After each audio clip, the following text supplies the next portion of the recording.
Of course, one problem solved, and another one rises from the depths of Project Car hell. Yes, that's right, my Satsuma has another problem. I figured out the last one. As it turns out, the camshaft was not aligned properly to the crankshaft. So, that was my bad.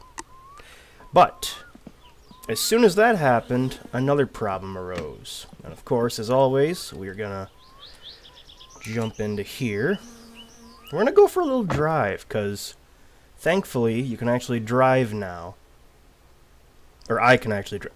Everyone's driven the car at some point. Get the handbrake off. Start this thing up. I may sound a little frustrated, and that's probably because I am. But I do realize that the fixing part of this game, well, it is a part of the game, and that's what makes it kind of unique and fun, I guess. So I got the car warmed up a little bit, and just so you know, the choke is in. I did have it out to warm it up a bit, but I put it in, so this can be ruled out. But it tends to overheat. That won't be seen until a little bit down the road, quite literally. What is pretty evident from the start, though, is when you start to drive this thing. Let me just rev it up, and then we can get going. It's a little more sluggish than normal. And I don't remember it being this sluggish, but then again, it could be like a part of the update for the game. Right now, you're actually, you can start to see the temperature gauge going up. Another thing I must note is the radiator is full. There's no leaks that I know about or anything. Man, I wish I could find the RPM gauge too. Instead I have to look at that clock. Now I'm going to keep silent for a bit because something should happen after a while that I can't really explain.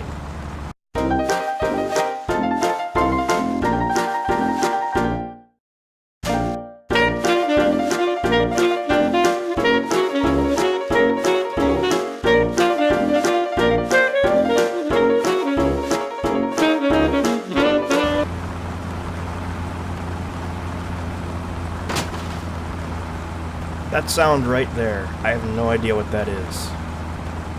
But I do see some interesting smoke coming out, looking into the rearview mirror. Oh crap, it's on fire. That hasn't happened before.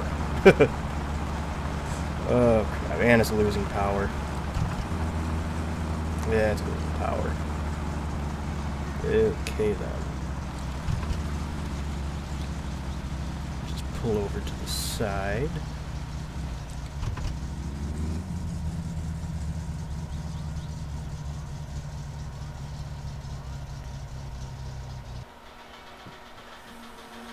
Alright, so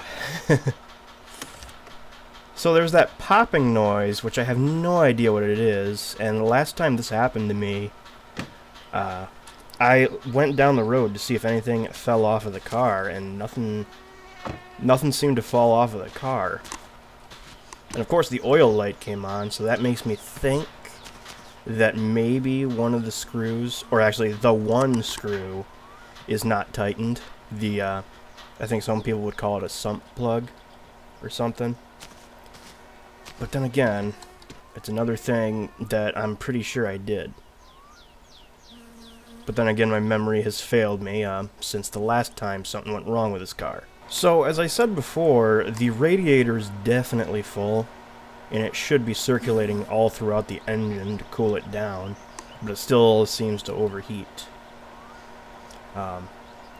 And one thing that I know I haven't checked yet is the carburetor.